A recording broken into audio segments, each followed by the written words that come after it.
তার ভুয়া NID card, তারপরে জন্ম নিবন্ধন, এগুলো যেসব ডকুমেন্ট আছে সেই অনুযায়ী তার জন্মদিন হচ্ছে 1 জুলাই। হ্যাঁ, সে একদম ছোট বাবু। তো এই ছোট বাবুর 1 জন্মদিন গেল, আর কোনো মানে সেলিব্রেশন করলো না, সেটা হলো? হ্যাঁ, 1 জন্মদিন উপলক্ষে তার লাইফে ধামাকা চলে আসলো না? তার ওয়াইফ একদম সংবাদ সম্মেলন করে সব উড়াই দিল। সে কোথায়? জন্মদিন সেলিব্রেট করলো না? ওমা, তার মতো এত বড় ওয়ার্ল্ডের বিগেস্ট সেলিব্রিটি জন্মদিন সেলিব্রেট করলো না?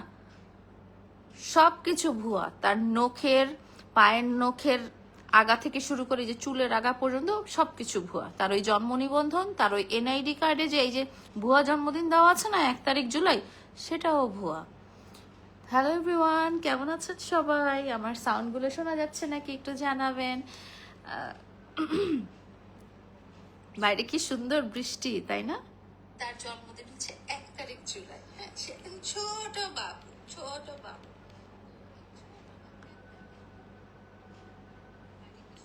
বৃষ্টি, তাই না? তার জন্মদিন হচ্ছে এই তো শোনা যাচ্ছে। যা বিএম ফারুক জি, বলেন বোন, ভালো আছো? হ্যাঁ আলহামদুলিল্লাহ, আমি ভালো আছি। আপনারা কেমন আছেন? আচ্ছা, তো তারপরে যেটা বললাম যে তার ভুয়া জন্মদিন 1 জুলাই, তার সবকিছু ভুয়া, তার সবকিছু প্রতারণা, তার সবকিছু হচ্ছে মিথ্যা। প্রতারণার উদ্দেশ্যে তার সমস্ত পদক্ষেপ। হ্যাঁ, সবে বুঝলাম, বাট তার মা ইন্টারভিউ দিচ্ছে কেন? এই এই বুড়ি মহিলাটা সবকিছুর মাঝখানে থাকে কেন? সে কি আলু যে সব তরকারির মধ্যে দিতে হবে? বুড়ি মহিলা এই আমার সময় যখন ঝামেলা হয়েছে, তার বাড়িতে সাংবাদিক চলে গেছে, এবং তার বাড়িতে সে সাংবাদিকের ওখানে যে প্রথম যখন মারছিল না, তখন সে বলতেছে না না, ওরা মারামারি করে, আমি কি জানি, ওই মেয়েরে তো আমি খুবই ভালো পাই, সে খুব ভালো, সে খুব মামুনের যত্ন আত্তি নেয়, সে খুব এইটা সেইটা। তারপরে যখন মামলা দিলাম, তখন হয় সে খারাপ, সে আমার পিছে টাকা খরচ করে নাই, সে ওইটা সেইটা। আরে বুড়ি মহিলা, হাজবেন্ড ওয়াইফের মাঝখানে তুমি কি তা করো? হ্যাঁ, আর সব দোষ হচ্ছে লিখনের, তাই না? আমরা কি তোমার ছেলের বউ, যাকে তুমি বড়লোক দেখে সওদা করে আনোনি, যার কাছে তুমি বড়লোক দেখে কেনা বেচা করনি, হ্যাঁ, তাকে চিনতাম? আমাদের সাথে কি তার কোনো যোগাযোগ ছিল? তাহলে সবকিছুর মাঝখানে লিখন কেন হবে? তোমরাই আসছো, তোমরাই সব সময় আসছো, তোমরা ফায়দা নিছো, তোমরা চলে গেছো। আবার সাংবাদিক গ্রামে চলে গেছে, তার গ্রামের বাড়িতে চলে গেছে। চিন্তা করা যায় সে কত বড় সেলিব্রিটি? হ্যাঁ, কত বড় সেলিব্রিটির মা, তার ইন্টারভিউ নেওয়ার জন্য সাংবাদিকরা শরীয়তপুরের একটা চরে চলে গেছে যে তার মায়ের ইন্টারভিউ নেওয়ার জন্য। এইরকম মাকে তো মানে নোবেল প্রাইজ দেওয়া উচিত। এরকম অ্যাক্টিং বাজ মাকে তো নোবেল এভাবে ছুড়ে মারা উচিত। এই বুড়ি মহিলা কি বলবো, এত সুন্দর অভিনয় পারে। হ্যাঁ, বিয়ের সময় আমার বউ প্রিন্স ডায়না আবার কি, আমার বউ প্রিন্স ডায়না, আমার বউ অতি সুন্দরী, আমার বউ দিনে 60,000 টাকা কামায়, তোরা কোন বান্দির পুত? আর 4 বছর খায়া দেয় চেহারা বানায়া। হ্যাঁ, আগে তো ছিল ওই যে রাস্তার টোকায়, ওই যে আমার বাসায় আসতো, আমি বলি, মহিলা আমার বাসায় যখন আসতো তখন কি করতো, ওই বাজারের যে ব্যাগগুলো আছে না, চালের বস্তার ব্যাগ, ওই চালের বস্তার ব্যাগে করে জামা কাপড় নিয়ে আসতো, মানে একটা ওড়না, একটা জামা, এরকম পানের বাটা, এগুলো ওই চালের যে চটের বস্তা করে সে ট্রাভেল করতো। চিন্তা করা যায় কোন ধরনের মানুষ চালের চটের বস্তা করে ট্রাভেল করে। মানে ফকিরেরও মনে হয় একটা হ্যান্ডব্যাগ আছে। হ্যাঁ, আমাদের বাসায় যে কাজের লোক আছে না, হ্যাঁ, কাজের লোক ড্রাইভার, তাদেরও হ্যান্ডব্যাগ আছে, তারাও সুন্দর হ্যান্ডব্যাগ ট্রলি ব্যাগ ক্যারি করে বাড়িতে যায় আর আসে। আর এই মহিলা আমার বাসায় আসতে হচ্ছে চালের চটের বস্তায় করে, তার একটা ওড়না, একটা বোরখা, একটা এখন যে তুই হিজাবগুলো পরে, শাড়িগুলো পরে ইন্টারভিউ দিস, এগুলো কেটা কিনে দিছে? তোর নতুন বউ কিনে দিছে? তুই যে হিজাব পরে ইন্টারভিউ দিতেছিস বুড়ি, হ্যাঁ, ওইটা তো আমি কিনে দিছি। আবার বলে যে তুমি কালো ড্রেস পরে যে ভিডিও করো না, সেটা আমি, তোমার ইনকাম সোর্স কি? হ্যাঁ, তুমি যে আমার জামা কিনে দিবা? তুমি কি চাকরি করো, ব্যবসা করো, না কিতা করো যে তুমি আমার জামা কিনে দিবা? তোমার সামর্থ্য আছে আমার জামা কিনে দেওয়ার? বুড়ির ঘরের বুড়ি। আবার বলে যে ভিআইপি জায়গায় যে উঠছে, ভিআইপি জায়গা থেকে তো খেদায় বের করে দিছে। তোমার ছেলেকে ওই যে রূপায়ণ লেক ক্যাসেল না কোথায় জানি বাসা ভাড়া নিয়ে দিছিল তোমার ছেলের বউ, ওখান থেকে তো লাথি দিয়ে বের করে দিছে। লজ্জা লাগে না ক্যামেরার সামনে আসতে? লজ্জা লাগে না মানে ইন্টারভিউ দিতে? একটা রেপিস্ট, একটা ধর্ষণকারী, একটা প্রতারক, একটা খুনি মার্ডারারের মা হয়ে বড় বড় কথা বলো, আর সেসব কথা আবার আমাদের নিউজ চ্যানেলরা আবার আপলোডও করে সোশ্যাল মিডিয়াতে। লজ্জা হওয়া উচিত, লজ্জা হওয়া উচিত। এইসব মহিলা প্রথমে মামুনকে শাস্তি দেওয়ার পর পর এই মহিলাকে ধরা উচিত, এই মহিলাকে শাস্তি দেওয়া উচিত। এই মহিলা যত নষ্টের মূল। এই মহিলার অতিরিক্ত লোভ, অতিরিক্ত মানে তার যে ওই যে গ্রামের মধ্যে কুটনা কুটনা যে মানুষজন থাকে না, যে পলিটিক্স করে, গ্রামের পলিটিক্স করে, সেই সব পলিটিক্স এই মহিলা খাটায় আমাদের কাছে। হ্যাঁ, এই মহিলা প্রথম প্রথম হচ্ছে যে ভালো এই সেই, এই তোর ছেলের এত বড় দুর্দশা, তুই গ্রামে পড়াছিস কেন, কবিরাজি করতেছিস, সেটা তো আমি জানি।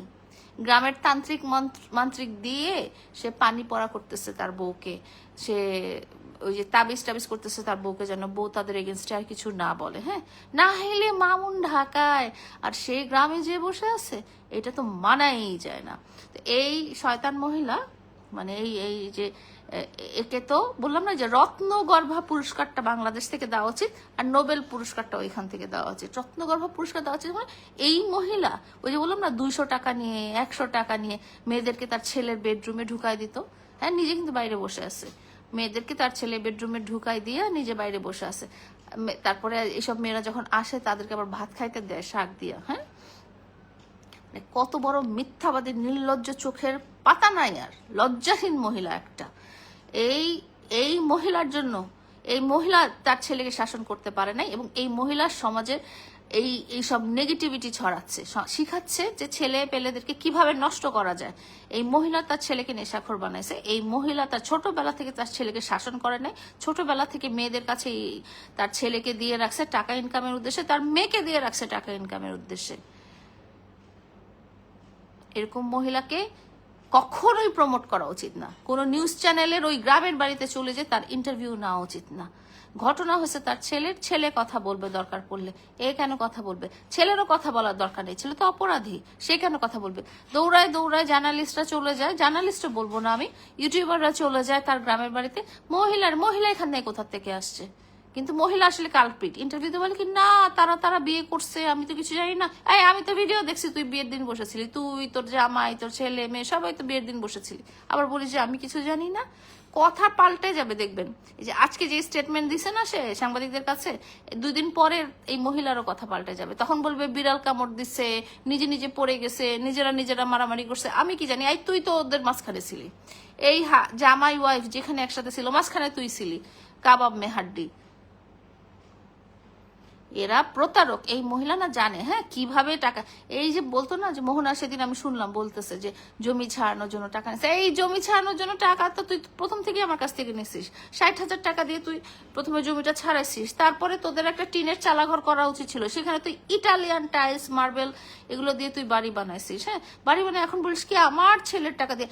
আমি যদি স্টেটমেন্টটা নেই, তোমার ছেলের টাকা কোথা থেকে আসছে? তোমার ছেলের ব্যাংক অ্যাকাউন্টই হয়েছে 2023 সালের ডিসেম্বরে, আর 2023 এপ্রিলে তোমাদের বাড়িটা হয়ে গেছে। কেমন করে হইলো? টাকাটা কোথা থেকে আসলো? যেই ব্যাটার ব্যাংক অ্যাকাউন্টই নাই, যে ব্যাটার ইনকামই নাই, সেই ব্যাটার টাকা দিয়ে কোন দিক দিয়ে হইলো আমি একটু শুনতে চাই তো। যত সব আজাইরা কথাবার্তা। এদের না মানে কি করা উচিত, এদের বেঁধে রাখা উচিত, যে এরা যেন অন্য মানুষের আর উদাহরণ না হয়ে যায়। হ্যাঁ, অন্য মানুষের উদাহরণ না হয়ে যায়, অন্য মানুষের কাছে যেন উদাহরণ স্বরূপ না হয়ে যায়। যে বললাম না যে এরকম মা আসলে আমাদের মা হয় না, এরকম মা আসলে আপনাদের মাও হয় না, এরকম মা হচ্ছে ক্রিমিনালদের মা হয়। এই ক্রিমিনালদের মাদেরকেও প্রমোট করা উচিত না। এই ক্রিমিনাল মহিলা তার ছেলে সমস্ত অপকর্মের জন্য দায়ী। আমি বললাম না তার বাসায় যে আমি তার আলমিরাতে যে 150টা কন্ডম পাইছি, যেখানে তার মা তার ঘর গুছায় দেয়, আমি তো ছিলাম না ওই মোমেন্টে, আমরা তো সেপারেশনে ছিলাম। ওর বাসার মধ্যে একটা ছেলে যেখানে তার ওয়াইফ নাই, সেখানে তার ছেলের আলমিরা যেটা সে গুছায়, সেখানে 150টা কেন? সে যদি একটা কন্ডমও দিত তাহলে বলতো যে কেন রে লাইলার সাথে তো তুই থাকিস না। যে ছেলের দিকে দাগ নিয়ে যে কোর্টে গেছে, হ্যাঁ, সেই মা তো বলা উচিত ছিল যে তুই তো লাইলার সাথে থাকিস না, তাহলে তুই এই কাজগুলো কেন করিস? একটা ভালো মা সবসময় চায় সংসারটা টিকে থাকুক। একটা ভালো মা কখনো চায় না যে তার বউকে দিয়ে ব্যবসা করা, তার বউকে দিয়ে ইনকাম করা। একটা ভালো মা কখনোই চায় না তার ছেলে এবং ছেলের বউর মাঝখানে যে একটা প্রতিবন্ধকতা। আজকে যদি বললাম না যে আজকে মামুনের যে দুর্দশা, তার জন্য 99% দায়ী হচ্ছে এই মা, তার জন্য 1% হচ্ছে সে নিজে ওই মায়ের দায়ভার থেকে নিজের আলাদা করে আছে। 99% খারাপ হচ্ছে তার মার জন্য। তাদের সংসার যদি আজকে ভেঙে থাকে 99% দায়ী, 100% দায়ী হচ্ছে তার মা। কারণ এই ছেলেটা যে আমার গায়ে যখন মারামারি করেছে, তখন তো আমি বিচার তাদের কাছে দিয়েছিলাম, তারা তো কোনো বিচার করে নাই। হ্যাঁ, তারা বিচার করে নাই, ঠিক আছে। এই মেয়েটার হাতে পায়ে যখন ছেলে মারলো, তখন সে বিচারটা কেন করে নাই? হ্যাঁ, তখন তার ছেলেকে কেন থামায় নাই? কেন তার ছেলেকে ট্রিটমেন্টের জন্য দেয় নাই? কেন তার ছেলেকে মানসিক কাউন্সিলিং এর জন্য? খালি বলি কি আমার ছেলে এখন ভিআইপি বাসায় উঠেছে। এই ভিআইপি বাসা থেকে তোদেরকে লাথি দিয়ে বের করে দিচ্ছে। তোদের বাসায় 6 দিন ইলেকট্রিসিটি, পানি, গ্যাস ছিল না, তারপরেও নির্লজ্জের মতো ওই বাসায় পড়েছিলি। তোদের লজ্জা নাই রে, ছি ছি ছি, কোনোদিন লজ্জা হবে না, তোদের কোনোদিন লজ্জা হবে না। বুড়ি মহিলা, বুড়ি আবার কথা বলে, আমার কিনে দেওয়া শাড়ি পরে, আমার কিনে দেওয়া বোরখা পরে আবার কথা বলে। হ্যাঁ, তোর কাছে টাকা আসবে কোত্থেকে রে? তুই ব্যবসা করিস? তুই চাকরি করিস? তুই কন্টেন্ট ক্রিয়েটার? না তোর ছেলের ব্যাংকের স্টেটমেন্ট একটু টান দিয়ে বের করে দেখা দিব নাকি যে তোদের সব টাকা পয়সা কই থেকে আসে? এরকম মাদেরকে আপনারা সাপোর্ট করবেন না, এরকম জানোয়ার অমানুষদেরকে আপনারা সাপোর্ট করবেন না। আমি বারবার বলছি, আমি সামাজিক ভাবে অ্যাওয়ারনেস ক্রিয়েট করার জন্য বলছি। এই যে ইকরা নামের মেয়েটাকে 7 মাস প্রেমের বিয়ের নামে প্রতারণা করে তার মার কাছ থেকে 1.5 লাখ টাকা কামাই নিছে, এবং এই 1.5 লাখ টাকা কিন্তু ঢুকছে মামুনের মার বিকাশ অ্যাকাউন্টে, এবং আমার কাছে লিখনের কাছে সেটার প্রমাণ আছে। এবং সেই প্রমাণ নিয়ে যদি আমরা আদালতে যাই, মায়া করে তো এই মাটাকে ছেড়ে দিয়েছিলাম আমি, কিন্তু দেখলাম যে একে আসলে ছাড়া উচিত না। এই মাটা, এই বাপটা, এই বোনটা, এদেরকে আসলে ছাড়া উচিত না। এরা সংঘবদ্ধ প্রতারক চক্র, এদের শাস্তি অবশ্যই দরকার।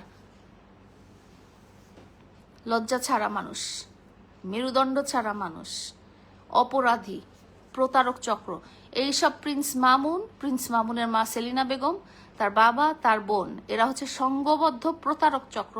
সবার কাছ থেকে টাকা হাতিয়ে নেয়, সবাইকে কিন্তু মুহূর্তে ছেলে মেয়ে বউ বানায় ফেলে। আমাকে দেখা মাত্র, আমাকে ছাড়া পৃথিবীর সব মেয়েদেরকে সে বলে কি তুমি আমার মেয়ে, তুমি আমার মেয়ে, তুমি আমার মেয়ে। হ্যাঁ, আমাকে মেয়ে বানায় নাই, আমাকে উনি বুঝে গেছে যে মেয়ে বানালে আমি পড়বো না, আমাকে সে প্রথম থেকেই বউ বলেছে, এবং মোহনাকে সে বলেছে মেয়ে। হ্যাঁ, তো সবাইকে সে মেয়ে বানিয়ে দেয়। এবং সব যারা আছে না যে টিকটকার এটা সেটা, তারাও কিন্তু তার কথা, প্রিন্স মামুনের মা ঠিক আছে আম্মু আম্মু ডাকে, যদি একটু ভিউ পাওয়া যায় তাকে নিয়ে ভিডিও করে, তাকে নিয়ে এই বললাম না যে আম্মু আম্মু বিজনেস করে। তো এই আম্মু এই যে জনগণের আম্মু, হ্যাঁ, ইনি হচ্ছেন একজন প্রতারক, ঠিক আছে। ওনার শাস্তি আগে হওয়া উচিত। ওনার জন্য ওনার ছেলে মেয়ে নষ্ট হয়েছে। উনি ছেলে মেয়েকে ব্যবহার করে, মানুষের সাথে শারীরিক সম্পর্ক করে, মানুষের সাথে বিয়ের এবং প্রেমের প্রলোভন দেখিয়ে তাদের কাছ থেকে টাকা পয়সা হাতিয়ে নেয়। এবং এই যে লেটেস্ট ইকরার মাও মামুনের মায়ের বিকাশ অ্যাকাউন্টে 1.5 লাখ টাকা পাঠিয়েছে। চিন্তা করেন। হ্যাঁ, এরা ফেক অ্যাকাউন্ট চালায়, এরা ওই যে মা তুমি এই সেই আমার বউ এইসব কথা বলে মানুষকে ইমোশন দিয়ে ব্ল্যাকমেল করে। এবং তারপর এই যে মামুনের যে এত বড় ঘটনা, সেই ঘটনায় মহিলা দৌড় দিয়ে শরীয়তপুরে চলে গেছে কবিরাজি করার জন্য, তাবিজ কবজ করার জন্য। তো ওগুলো করতেছে আর কি, মোহনাকে যাতে চুপ করে রাখানো যায়। ওনার আগের 2টা বউকেও ওনারা বাসা থেকে ঠাস করে মাইরা টয়রা বের করে দিছে। তো এইসব মহিলারা হচ্ছে সমাজ নষ্টকারীর মূল, এবং এইসব ছেলেরা সমাজ নষ্টকারী। তাদেরকে আপনাদেরকে থামাতে হবে। আপনারা যত প্রশ্রয় দিবেন তারা তত বেড়ে যাবে, আপনারা যত তাদেরকে টাকা পয়সা দিবেন, যত সহায়তা করবেন, ততই তারা বেড়ে যাবে। এই যে লাইভে এসে আমি বলতে চাই, টিকটকের লাইভে এসে প্রিন্স মামুন যে টাকা কামায়, এবং আপনারা যারা গিফট করেন, আপনারা যারা টাকা দেন, হ্যাঁ, তারা কেন দেন? এই টাকাটা আপনারা গরিব দুঃখীদেরকে দিয়ে দেন, এতিম বাচ্চাদেরকে দিয়ে দেন, জাকাত দান করেন, না হলে নিজের জন্য খরচ করেন। এই শয়তান মানুষজনদেরকে দেওয়ার জন্য এই টাকা ব্যবহার করবেন না। এরা এইসব টাকা নিয়ে নষ্টামি নোংরামি করে, মাদক সেবন করে, এবং আপনার কষ্টের অর্জন করা, আপনার কষ্টের ইনকাম করার টাকা নিয়ে তারা নষ্টামি করে বেড়ায়। সো প্রিন্স মামুনের মা এবং তার পরিবারকে আপনারা কখনো সহায়তা দিবেন না, কখনো তাদের পাশে দাঁড়াবেন না, কখনো বাসা ভাড়া দিবেন না, এবং কখনো তাদেরকে টাকা পয়সা পাঠাবেন না। আপনাদেরকে আমি বারবার সাবধান করছি, আমরা যেন আর একটা মোহনা না দেখতে পারি, বা আর একটা লায়লা যেন বাংলাদেশের মাটিতে না দেখতে পারি। এবং আমি বেঁচে থাকতে আমি এদেরকে ছাড়বো না। এবং আপনাদের মধ্যে আমি জানি হাজার হাজার নারীর সাথে প্রিন্স মামুন এবং তার মা প্রতারণা করে টাকা হাতিয়ে নিয়েছে। আমি তাদেরকে বলবো আপনারাও সামনে আসেন এবং সবাইকে জানান আপনাদের সাথে কিরকম ক্ষতি করা হয়েছে, আপনার সাথে কিভাবে প্রতারণা করা হয়েছে। এই সব সংঘবদ্ধ প্রতারকদেরকে আমাদের উচিত সামাজিকভাবে বয়কট করা, এবং আমাদের উচিত তাদেরকে এই মুহূর্তে থামিয়ে দেওয়া। আপনারা এগিয়ে আসবেন, আপনারা ভয়েস রেজ করবেন, আপনারা এদের বিরুদ্ধে আপনাদের সাথে ঘটে যাওয়া প্রতারণার কথাগুলো বলবেন, যাতে এই যে সেলিব্রিটি বলে বা ফেম বলে বা টিকটকের আড়ালে বলে বা ফেসবুকের আড়ালে বলে, এরা যেন এই ধরনের অপরাধ কর্ম করতে আর সাহস না পায়।